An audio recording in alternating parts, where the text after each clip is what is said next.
Plus aucun vol de nuit en Guyane à partir du 1er décembre. Par manque de contrôleurs aériens, l'aéroport sera fermé de 22 heures à 8 heures. On ne pouvait plus assumer tous les services, vu que la Guyane assure à la fois l'aéroport, mais aussi un espace aérien international sur l'océan. Il a fallu faire un choix entre les deux parce que la nuit, on ne se retrouve qu'à 2 contrôleurs et donc avec les pauses, 1 par moment. Pour certaines compagnies, c'est une catastrophe, comme Suriname Airways qui assure 3 vols hebdomadaires de nuit.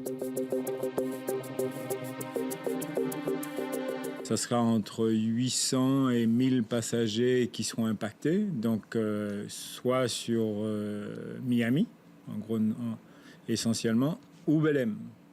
Et sur Miami, il faut savoir qu'on a des croisières en attente, il y a des correspondances, enfin ça va être une catastrophe. Les contrôleurs avaient fait grève en septembre dernier pour dénoncer le manque d'effectifs.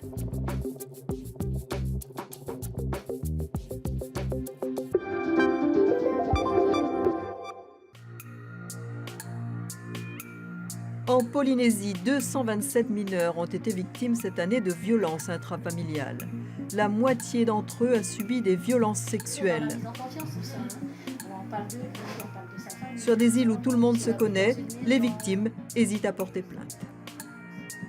Peut-être plus de 250 qui subissent actuellement des violences sexuelles, voire des maltraitances, qui ont peur, qui ont honte, parce que ça fait peur et ça fait honte, surtout quand ça se passe dans le milieu, dans le cercle familial. Au pays de l'enfant roi, le sujet reste tabou. Le plus souvent, la victime se retrouve en position d'accusé. Les mineurs que j'ai eu à suivre, en tout cas, ont été souvent plus blessés d'être rejetés par leur famille que par l'infraction elle-même. Blessés de ne pas avoir été crus, blessés que le reste de la famille prenne parti pour l'auteur plutôt que pour elle. La Polynésie connaît 2 fois plus de violences intrafamiliales qu'en France hexagonale.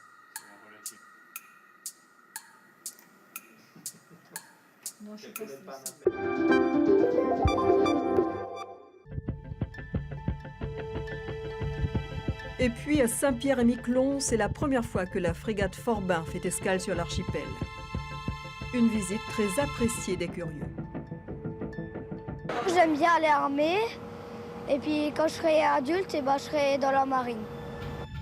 Cette frégate de défense aérienne est l'un des bâtiments les plus puissants de la marine nationale.